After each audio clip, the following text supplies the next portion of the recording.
Bom, gente, dando sequência então, a filmagem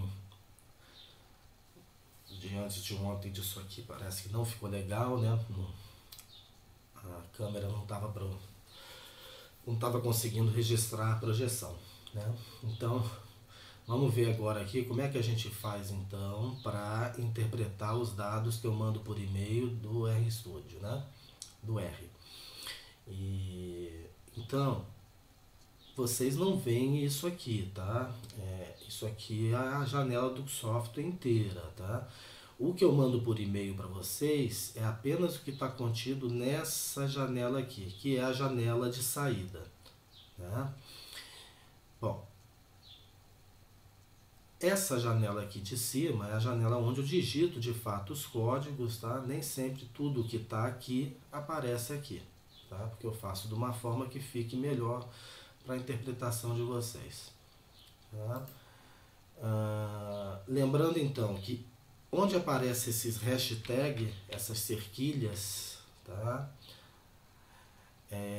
São apenas comentários. Isso aqui não é código, isso o R não executa, tá? É só uma forma de organizar melhor a forma de saída dos dados para vocês. Então, sempre eu vou mandar para vocês essa delimitação da amostra, tá? Essa primeira linha de comando é apenas para abrir o banco de dados, tá? E para colocar ele disponível para uso. Essa primeira parte de comandos aqui talvez interesse para vocês, que é onde eu estou especificando a amostra de fato do estudo específico. Eu estou aplicando os filtros no banco de dados.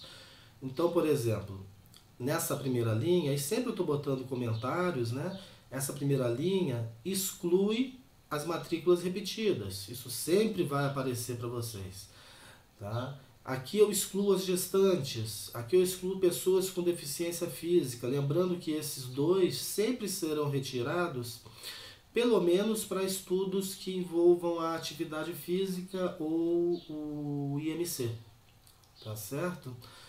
Aqui quando vocês verem NA omite, tá? Eu estou pedindo para ele não considerar dados faltosos, dados em branco, então eu não quero pessoas onde eu não tenho IMC, e aqui no caso, como era o estudo do IMC com o tempo sentado, né, também não quero que tenha em branco pessoas que não tenham informado o tempo que permanece sentado. E aqui são filtros do protocolo do IPAC, né, que você não pode ter um tempo sentado informado maior que 960, tá, porque isso significaria, no fim das contas, menos de 8 horas de sono em algum dia da semana. Tá? Excluindo também aqueles que informaram nenhuma atividade física, tá? E aqui a faixa etária que o IPAC determina, que é só de 18 a 69 anos. Tá? Na verdade o IPAC define para 16 anos. Tá? O problema é que nós... Enfim, isso é um outro problema, tá? A idade é de 16 a 18 anos, mas eu estou evitando usar os dados desse pessoal, tá? Menor de idade. Bom, então aqui eu vou aplicar esses filtros, tá?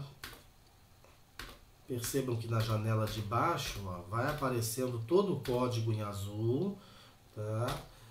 Até depois aparecer o resultado. Não existe um resultado desse código, apenas existe aqui uma mensagem em vermelho. Como eu já disse, não se importem com essas mensagens em vermelho, tá? Elas não necessariamente são erros, na maioria das vezes não são apenas alguns avisos de algo que poderia dar errado ou que eu tenho que prestar atenção. Aqui no caso está tudo certinho.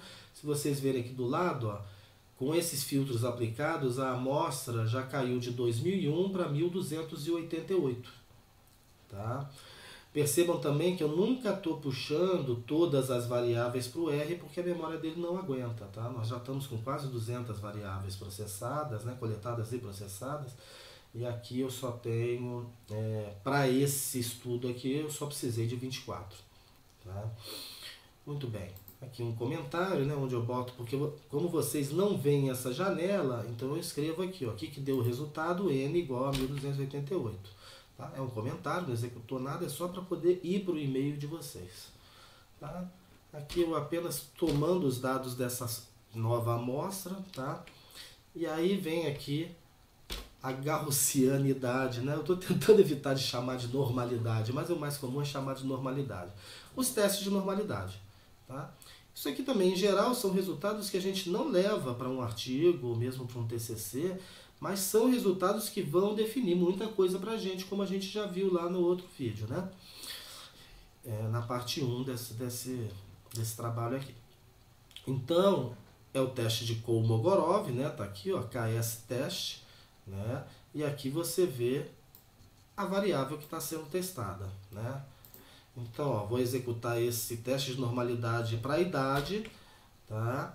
E aí eu vou no valor P e percebo que o valor P é menor que 0,05. Uma dúvida que surge é como interpretar esse valor aqui que o R gera. 2,2 é menos 16. Isso aqui nada mais é do que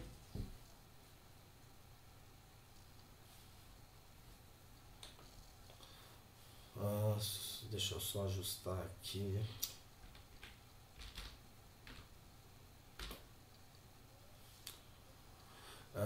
Então vamos pegar aqui, ó. 2 ponto...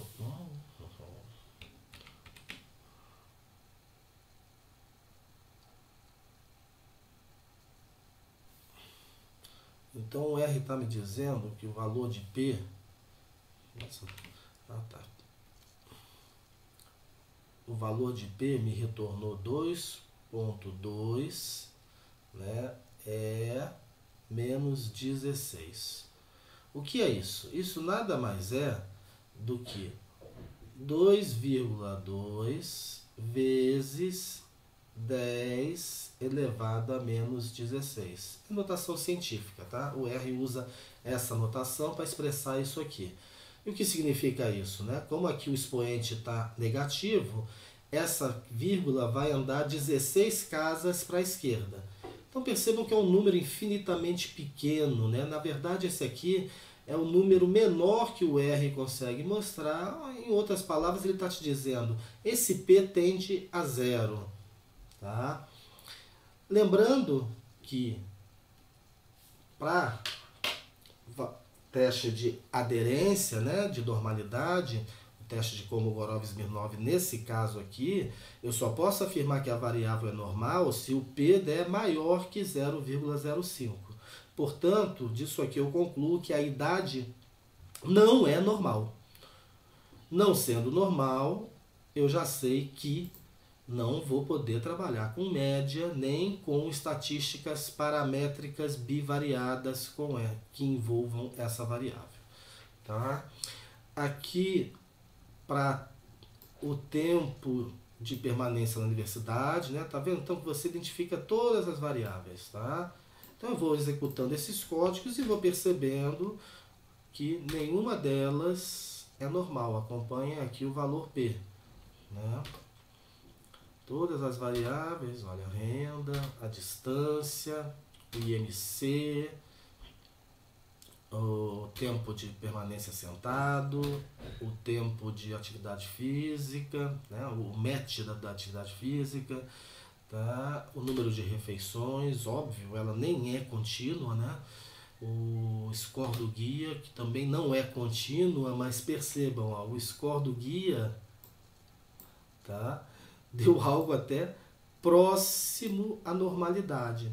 Tá? E em alguns casos, de outras análises que eu já fiz com o nosso banco, dependendo da subamostra que a gente toma, tá dando normalidade. Tá? E é aquilo que eu falei, nada impede também da gente pegar uma variável dessa que em princípio não é contínua, mas lidar com ela como se fosse contínua. Isso em alguns casos não é nenhuma agressão ao rigor, não. Tá?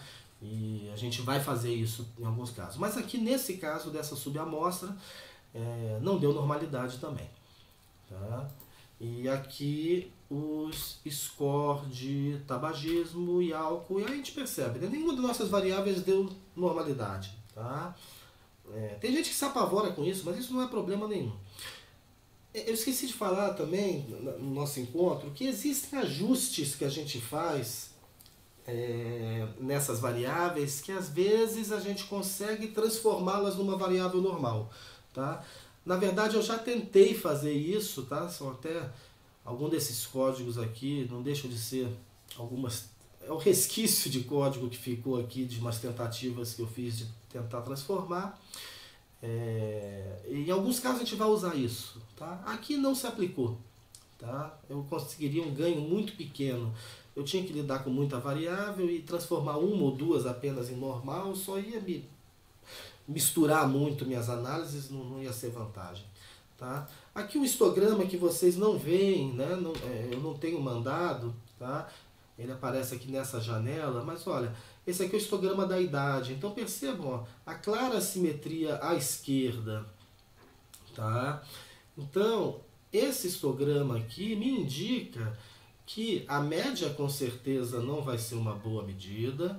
A mediana que traz um pouco para cá, ainda assim ela pode ser falha, né? E quem é a minha melhor medida nesse caso da simetria? No meu entender é a moda, porque a moda vai ser um valor que vai estar aqui bem no pico da maior frequência da variável.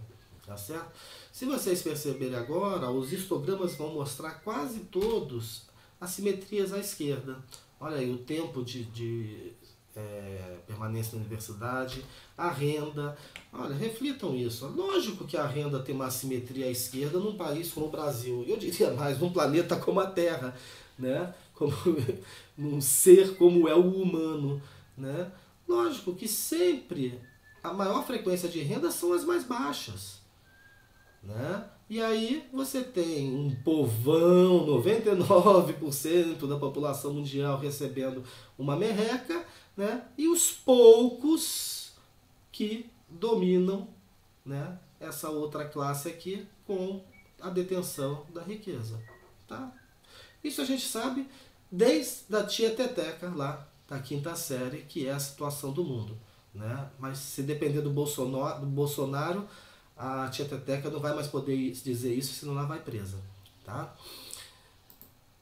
Muito bem. Olha aqui, ó, a distância, o histograma da distância, que interessante, né? Ele tem uma simetria clara à esquerda, mostrando que a UFLA atende prioritariamente estudantes que moram, né, em Lavras e região. Que ótimo, o que nós queremos é isso. Né? Por toda a política de expansão universitária e de expansão no interior, era para tentar fazer com que esse histograma aqui ficasse cada vez mais assimétrico à esquerda. Né? A intenção de trazer o ensino superior para a região, né, mais próximo das pessoas, né, de todo o Brasil.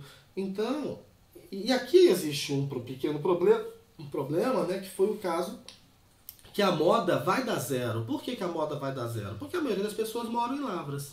Né? E aí, como a gente quer medir distância, né, a gente sabe que a média aqui não vai prestar. Né? Mas nesse caso aqui, tá? Percebam, é uma decisão de cunho filosófico, não é de cunho matemático. Né? Eu prefiro descrever a nossa população nessa variável pela mediana, porque a mediana vai mostrar um pouco melhor, né, a distância de fato daquelas pessoas que distam da cidade de Lavras. Né? A moda aqui simplesmente vai mostrar que sim, a maioria é de Lavras. E talvez não seja isso que eu quero mostrar com uma variável de distância. Então talvez nesse caso eu vou para a mediana. Entendam, estatística não é matemática. Antes de mais nada existe um pesquisador, tá, com suas intenções pautadas nas suas convicções filosóficas para a compreensão daquele problema que ele está lidando na sua pesquisa. Tá? E aí vem, ó, o número de PRAE que soma, né, que é a quantidade de benefícios da assistência estudantil. Né? Olha o IMC também, que faz uma simetria à esquerda. Tá? E isso, na verdade, é muito mais comum, né? A gente já conversou, do que muitos pensam ou deixam de pensar sobre isso. Tá? O tempo sentado, percebam que ele, na verdade, não é um problema de assimetria. Né? Esse aqui já não é um problema propriamente de assimetria, mas sim de uma distribuição totalmente difícil de ser caracterizada. Né? Na verdade, até tem modelos que pegaria isso aqui e transformaria em dois momentos de distribuição. né? Eu teria uma distribuição disso aqui, quase normal, e outra distribuição aqui, assimétrica à direita. Tá? Enfim, então é uma variável bastante complicada de ser descrita.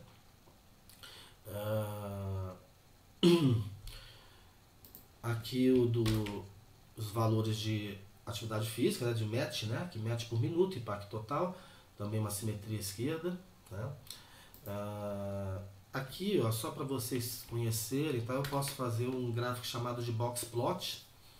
Tá? O box plot, ele mostra, tá, essas bolinhas seriam os chamados outliers. Só que seriam os valores atípicos, né? Pessoas que estão com valores para essa variável muito diferente do esperado para a maioria, tá? Que teria essa limitação aqui. Né? Muita gente toma esses valores matematicamente e exclui ele de estudos. Tá? Principalmente o pessoal em laboratório, né, costuma excluir muito isso aqui.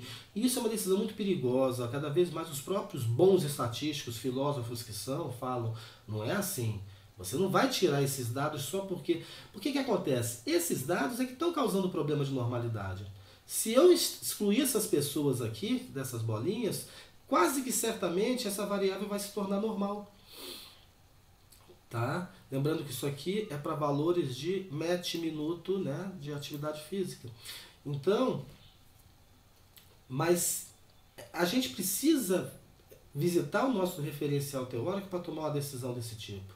Tá? E nesse caso aqui, tá, eu não posso retirar, porque o IPAC tem um protocolo muito bem definido que vai me dizer as circunstâncias em que eu vou considerar as pessoas outliers e as pessoas que eu não posso considerar. E isso já foi feito no processamento dos dados. Tá? Os outliers possíveis, tá, já foram retirados, tá, do nosso banco, no processamento do nosso banco de dados, de acordo com o protocolo IPAC. Então isso aqui a gente tem que lidar e tem que dar conta de explicar. Tá? Muito cuidado, vocês vão ver, talvez vocês vão lidar com outras pessoas que fazem análise de dados, tá? E muita gente simplesmente retira isso, e não é a decisão correta. Tá? Estatística não é matemática. Matemática é apenas um instrumento que ajuda a estatística virar algo de fato. Tá? Estatística é filosofia. Tá? Filosofia do conhecimento, da produção do conhecimento. Muito bem. Mais alguns histogramas aqui do número de refeições. Né? Percebam que o histograma do número de refeições certamente vai ficar com esses buracos. Tá? Por quê? Porque a gente sabe que essa variável não é contínua. Eu não tenho valores entre 4 e 5. Eu tenho o 4 ou o 5. E aqui eu tenho um buraco. Essa distribuição, a gente costuma dizer que ela não é uma distribuição contínua, mas sim uma distribuição discreta. Tá? Em probabilidade na estatística a gente diz isso. Tá? Ela de fato são... nem barras, isso aqui não é. Isso aqui são traços verticais. Tá certo? Porque ela essa variável só existe no conjunto de números inteiros. Tá? Ninguém faz meia refeição, como a Natane colocou, né, naquele nosso encontro. Né? Olha o guia, tá? O score do guia alimentar. Tá vendo? Mas ele quer ser normal, mas a gente viu lá que o valor de P não deu. Tá certo? Essa é uma variável que talvez ajustando, né, a gente conseguiria uma normalidade nela, mas uma variável isolada no estudo não vai ajudar em muita coisa. Tá? Essa variável aqui está tendendo a ser platicúrtica, né? E aí às vezes uma inversão da variável, né, sobre ela, resolveria. Mas isso não vem ao caso agora, a gente vai tentar evitar de usar isso, provavelmente. Bom, e aí eu começo a descrição das minhas variáveis, né, conforme a gente discutiu na parte 1 aí do vídeo. Tá? E a descrição, né, eu preciso chamar algumas libraries, né, a library FBasic, library ModS, que vai me permitir aplicar alguns comandos. Tá? Então a primeira variável, olha só, sexo. Tá? Então olha lá, o comando table em sexo. Olha a saída aqui. Né? Então, o sexo codificado como 0 tem 638 pessoas.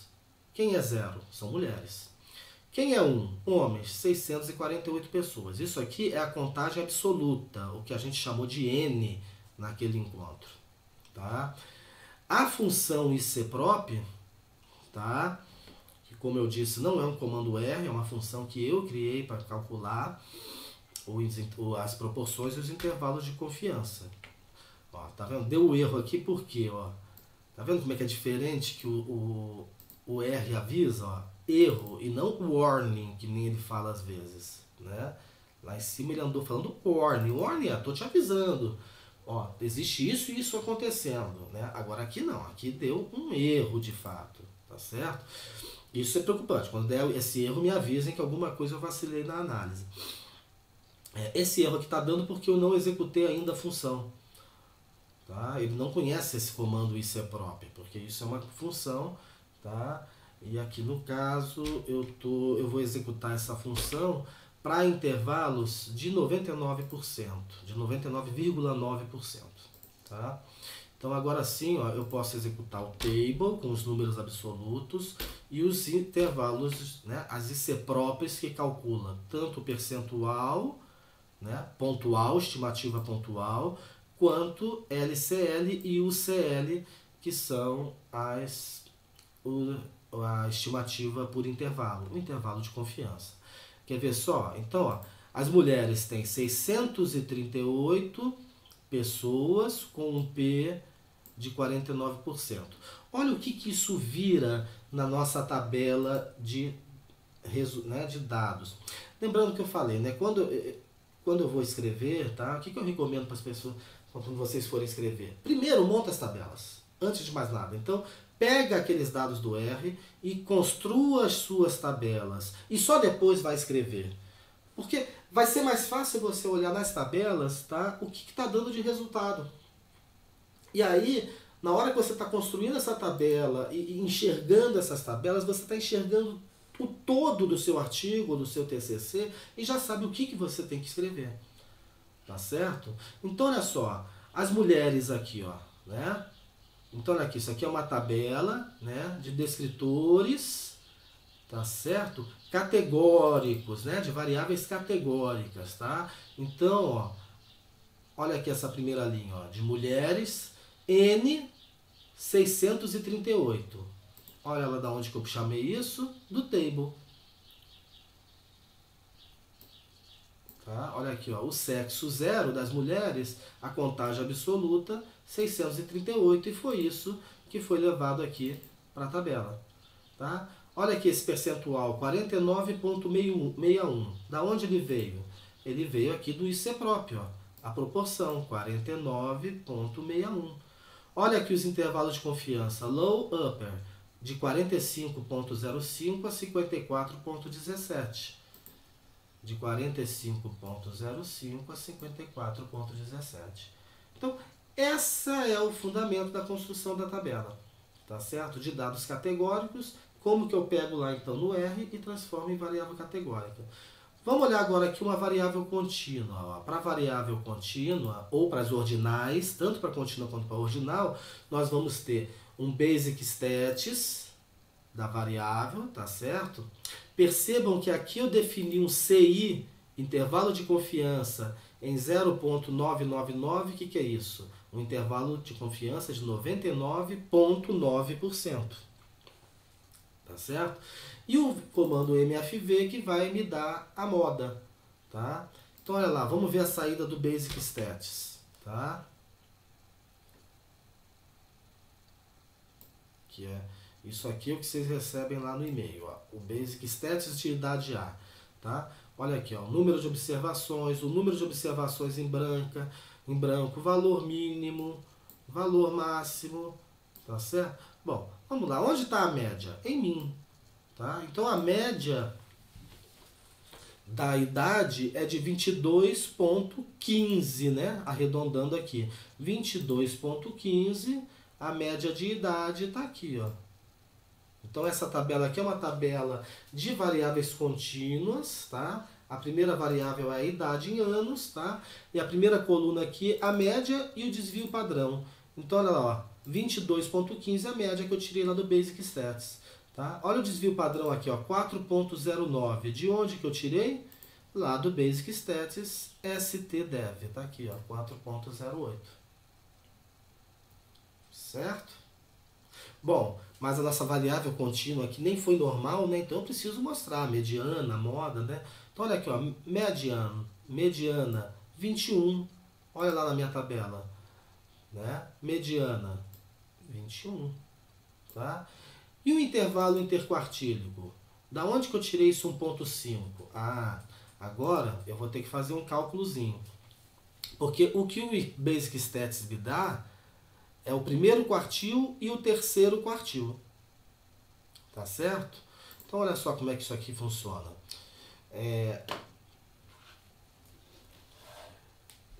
Quando eu tenho um conjunto de dados,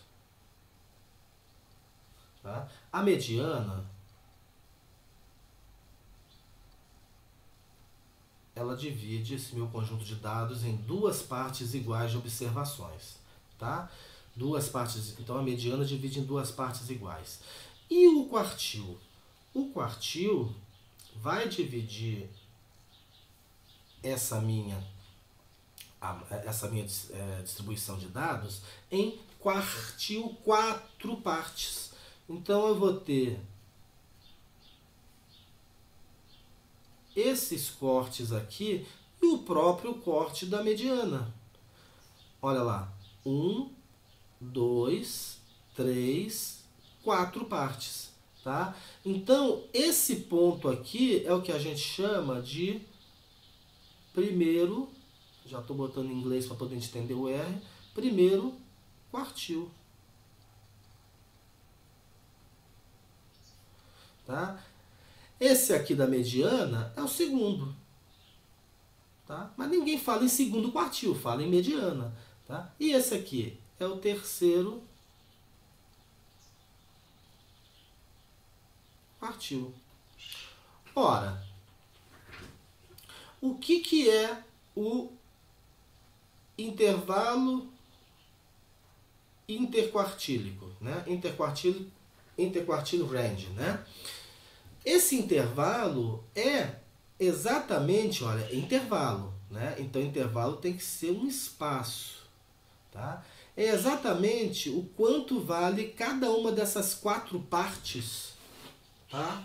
Que os quartis fizeram a divisão, tá? Ora, se eu tenho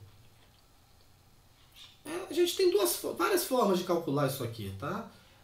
Vou colocar uma aqui, ó, bem simples então, tá? Ora, se eu pegar isso aqui, ó, esse aqui, tá? O que é esse intervalo? Ele está indo da mediana até o terceiro quartil. Então eu posso calcular o IQR subtraindo aqui não é ST, né? Aqui é third, RD. Então, se eu pegar o terceiro quartil e subtrair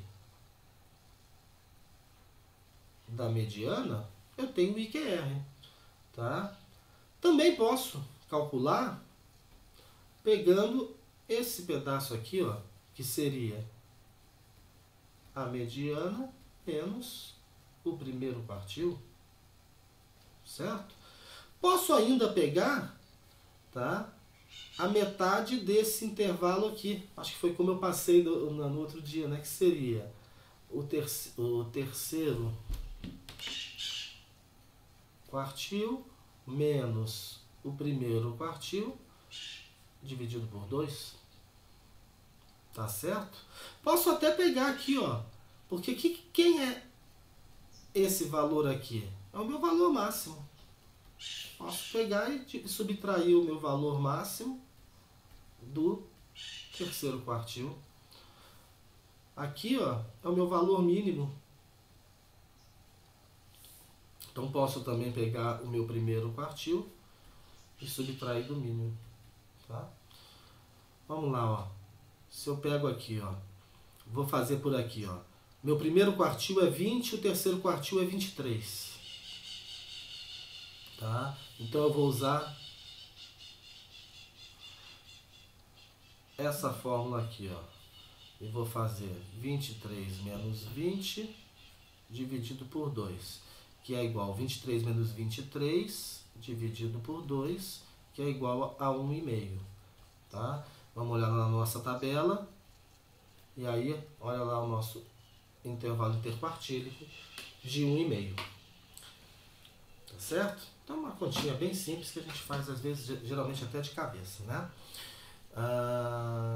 Bom, sim, eu não mostrei aqui como é que eu peguei o intervalo de confiança de média. Perceba, ó, eu defini o CI lá em 99,9%.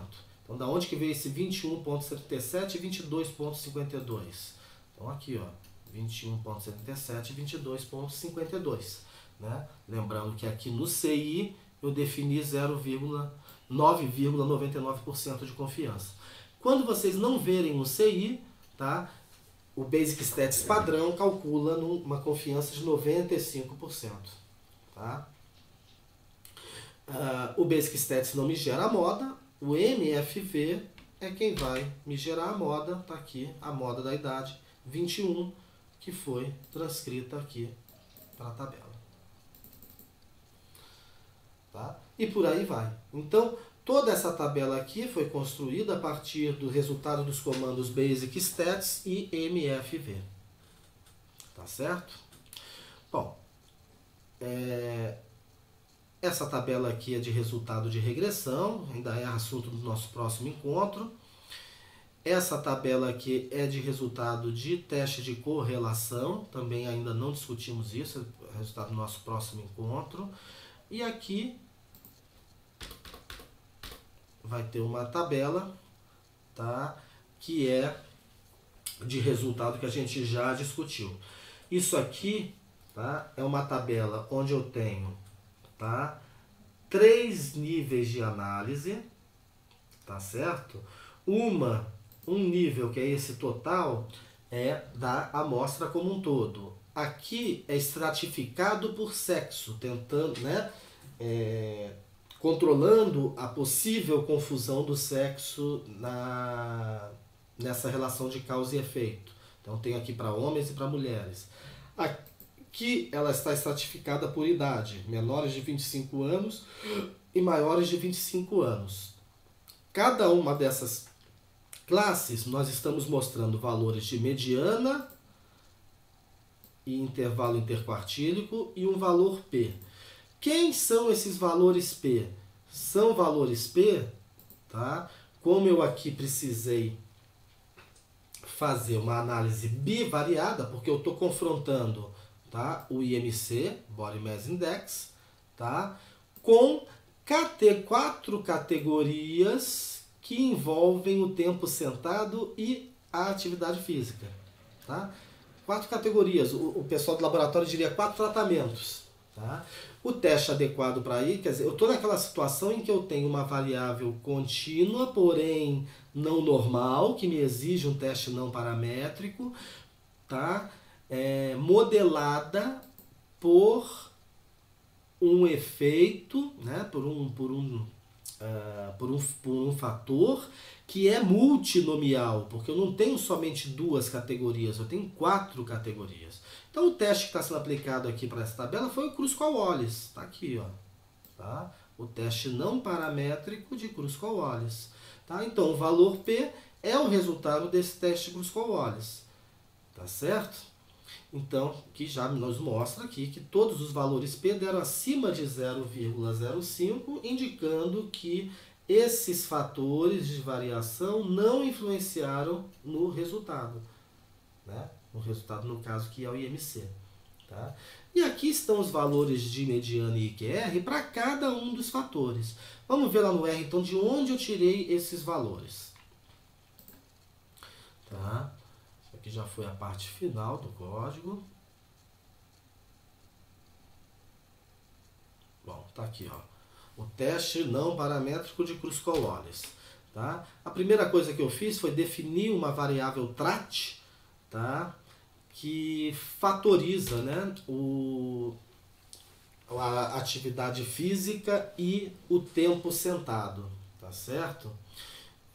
Não vou entrar no mérito teórico disso aqui não, depois vocês podem ler lá no artigo que está explicado, tá? O importante é que eu tinha que definir 4 categorias, tá? Que definem atividade e inatividade física, tá? Para confrontar o IMC. Isso está definido aqui nessa variável trat. E aí eu agrego com esse comando aqui a variável trat à amostra, tá? Deixo ela disponível e começo a fazer, tá? O teste de Kruskal-Wallis. Muito bem. Então, eu fiz o teste de Kruskal-Wallis, ó, do IMC em relação à variável de fatores. Tá? Olha o valor P aqui, ó, dele. 0,1229. Olha ele lá. Tá? Perceba, não estou fazendo extrato nenhum, estou fazendo na amostra total, né? O valor P, então, é o resultado do teste do Kruskal-Wallis, veio para cá na tabela.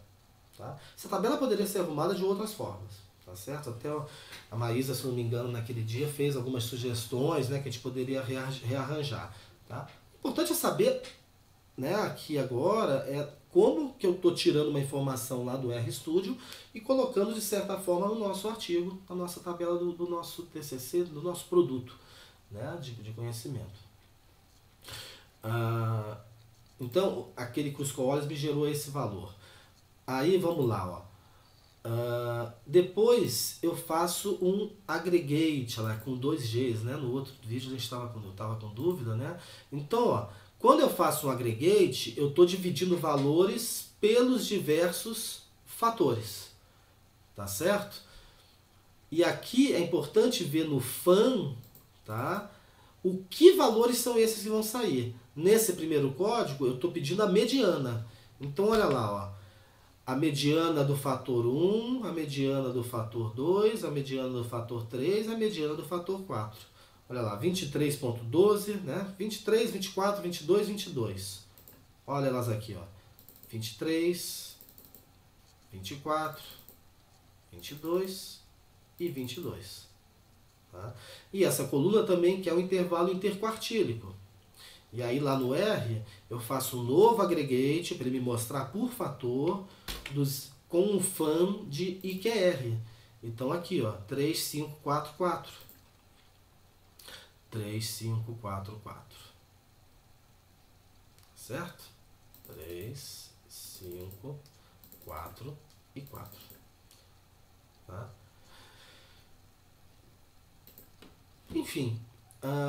Bom, aqui eu estou fazendo as estratificações, ó, definindo homens, mulheres, aí começo a fazer a mesma coisa, teste Kruskal-Wallis, aí apenas para homens, os aggregates, tá certo?